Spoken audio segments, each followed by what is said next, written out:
নমস্কাৰ সকলোলৈকে পুৱাৰ সম্ভাষণ জনালোঁ। আপোনালোকলৈ এটি কবিতা আগবঢ়ালোঁ।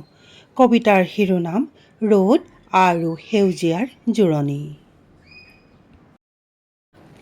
এমুঠি সেউজীয়া বুকুত সাবটি মই খোজ কাঢ়িছিলোঁ অৰণ্যৰ দিশে, য'ত বতাহ জাকে গুণগুণাই কয় জীৱনৰ হেৰাই যোৱা গান।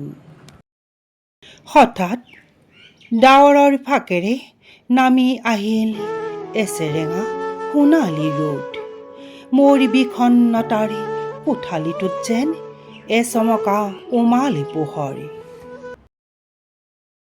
সেউজীয়াই কয় জীৱনৰ কথা, ৰ'দে দেখুৱাই আশাৰ বাট। ধন্যবাদ।